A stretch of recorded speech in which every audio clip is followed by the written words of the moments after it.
Let's look now at what Brittney Griner could be facing, even as the U.S. government continues to negotiate for her release in a prisoner swap.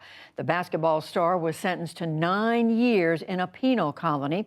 That happened after Griner told a Russian court that she, quote, made an honest mistake. Her defense team had tried to persuade the judge to be lenient, saying Griner did not intend to break Russian law deliberately. Many WNBA players posted messages of solidarity, and she has been widely seen as caught up in the politics of the moment. But now there are tough choices ahead.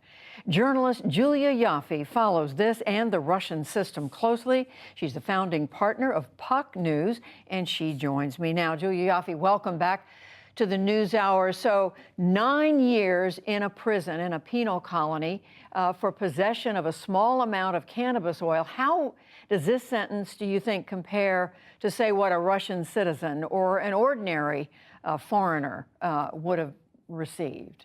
Well, it's hard to say because right now an American would get a lot. In fact, earlier this summer, just a couple months ago, an American teacher who used to work at the American Embassy, Mark Fogel, was sentenced to 14 years for possession of cannabis, even though he too had a medical marijuana prescription, which of course is meaningless in the Russian system, which is a zero tolerance country. And of course, this isn't about marijuana, and this isn't about medical marijuana. This is about the fact that Russia sees itself not as being at war with the U.S. in Ukraine right now. And it is basically kidnapping American citizens and using them as pawns to get concessions out of the U.S. So the fact that she tried apparently to play it straight. She said it was a mistake. She said she apologized for what had happened, but that didn't seem to have any bearing on the sentence that she received.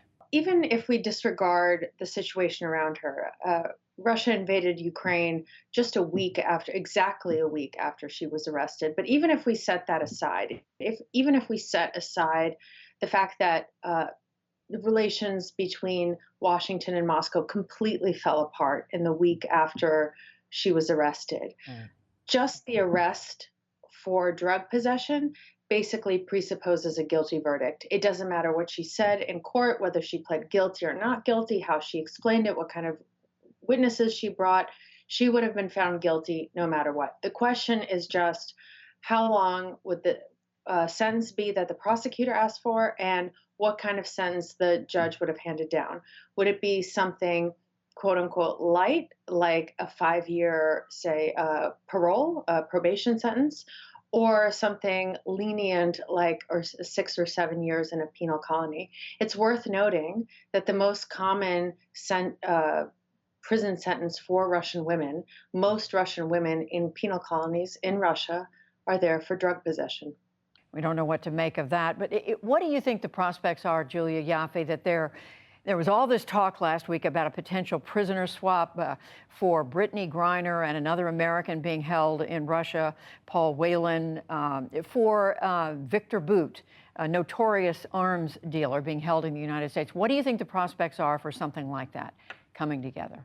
Well, there's two things going on. The first thing is that even though Paul Whelan was framed with a memory card, essentially, and Brittney Griner was arrested with a small amount of cannabis oil, and they're being potentially traded for an arms dealer who traded arms at a massive scale internationally, which you would think would be still a lopsided trade in Russia's favor. The Russians are saying, let's do a 2-for-2 trade, otherwise it doesn't count. And they're trying to offer things that are not serious. They're now throwing into the equation an elite FSB officer who was convicted in Germany of assassinating somebody in a German park in broad daylight. So not only is he a murderer, but he's in German custody, and he's not somebody that the U.S. can even hand over. He's not in U.S. custody.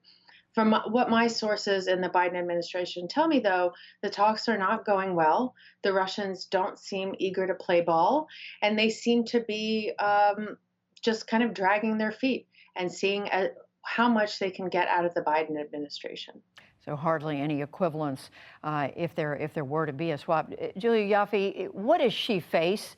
9 years in a penal colony. What kind of imprisonment are we talking about? In Russia, people are in prison just for their pretrial detention and while their case is being appealed, and then they're transferred to a penal colony. And many of these penal colonies are built on sites where Gulag camps were, and they still look like camps. There is a lot of outdoor time.